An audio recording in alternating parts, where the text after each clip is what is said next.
Hey all, Ron here from Military Images Magazine with a new episode of Life on the Civil War Research Trail. Those of you who are students of the Civil War will no doubt recognize these two gentlemen immediately. The man on the left is Elmer Ellsworth, the charismatic celebrity star who, in the year before the Civil War, led a popular drill team on a tour of 21 cities, I believe, around the country, doing their acrobatic military drill maneuvers, really shocking the nation, spreading excitement all over the place, and raising up the tradition of the Zouave look, which became all the rage during the Civil War. The man on the right is Francis Brownell, known as Frank. Frank was a private in Ellsworth's regiment. Ellsworth organized the 11th New York Infantry after the war began, and Brownell was one of those who enlisted. Their two lives intersect forever on May 24th, 1861, in Alexandria, when Ellsworth is hauling down a Confederate flag from the Marshall House Tavern. He's shot by the proprietor, and Brownell instantaneously reacts in the moment, levels his musket, and kills the proprietor, a man named James Jackson. Again, for you students of the Civil War, not only are the faces familiar, but it's also a familiar story. It's a big part of the early Civil War legend, the legend of these two men and the Civil War. It's also important to think about another aspect, a little known aspect of the war, and that's their families. We don't really talk about what happened to them, the pain and the suffering they endured. And as I was researching Frank Brownell, I came across two newspaper clippings that I'd never seen before. And they're quite fascinating to me because they revolve around telegrams, telegrams that were sent to the father of Elmer Ellsworth and the father of Frank Brownell. I want to read these two news clippings to you because they both give you a sense of the circumstances around that telegram. And it also speaks with a certain urgency and a sense of immediacy to what was going on in May of 1861. So I want to start with the telegram that's related to Elmer Ellsworth's father. His name was Ephraim. And so here we go. It's datelined Mechanicsville, New York, which is where Ellsworth is from. The assassination of Colonel Ellsworth has caused in his native town the utmost sorrow and indignation.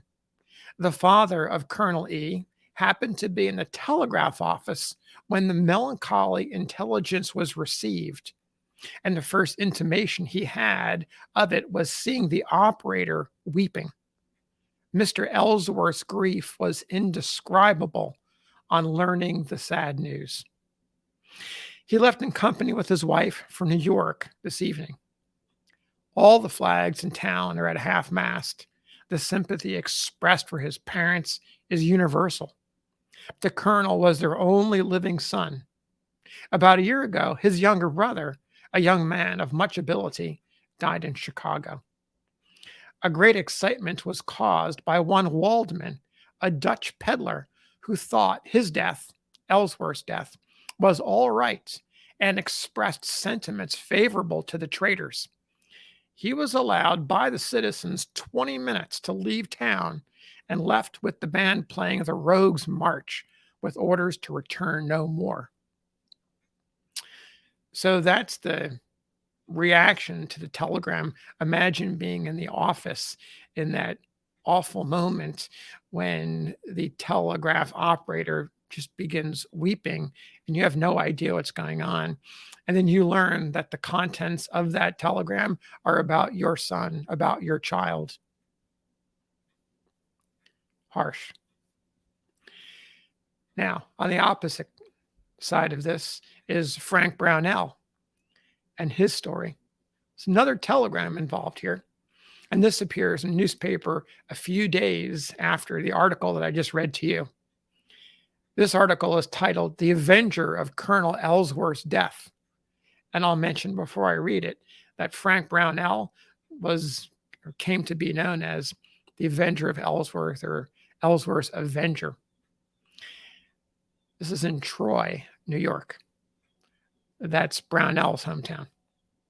So here we go. The courage and heroism of the gallant young Trojan, Francis E. Brownell, who so nobly avenged the death of Colonel Ellsworth and shot the cowardly traitor who assassinated him, are to be properly commemorated in a medal which some of our citizens have already purchased and which will be presented to him on his return to the city as a member of the escort accompanying Colonel Ellsworth's remains. Young Brownell is the son of Charles Brownell, county superintendent of the poor, and is as modest as he has proved himself to be brave and cool. He is a member of Engine Company Number 1 of this city and gave up a lucrative situation to enter the ranks of Colonel Ellsworth's regiment as a private soldier. He has already made his mark and may acquire a reputation which shall be imperishable. All honor to him and to the cause in which he is engaged. He telegraphed his father immediately after the death of the lamented Ellsworth in the following laconic dispatch: "Father, Colonel Ellsworth was shot dead this morning. I killed his murderer, Frank." In this connection, we may be excused for stating that Frank was formerly employed as a carrier of the Troy Daily Times. So there you have the telegram that was sent by Frank Brownell to his father, Charles, telling him what happened and his role in the death of James Jackson, the proprietor of the Marshall House, that tavern in Alexandria. While it may be hard to get our minds around the pain and suffering that the fathers experienced, these telegrams give you some sense of what it must have been like in the moment. And I think it's important to remember them in addition to these gentlemen. Also important to note that that medal that Brownell wore, you can see it right here. If you look to the right side of his image, you'll see that six-pointed star on his chest with some couple of other medals and other memorabilia. That's the medal. It's a gold medal struck in gold and engraved with a sentry standing next to a tent, and then seated as an officer next to another tent with a flag flying above it. Clearly a depiction of Brownell standing sentry over the memory of Ellsworth. It's pretty powerful stuff. I should tell you one more thing about Ellsworth. He lobbied the U.S. government for the Medal of Honor, which he thought that he deserved and others thought he deserved too. First time, didn't happen. The second lobbying effort didn't happen. Finally, in 1877, the government did award him a Medal of Honor for what he did on that May Day in 1861. So a story about these two men and a story about their fathers. Till next episode, we'll see you.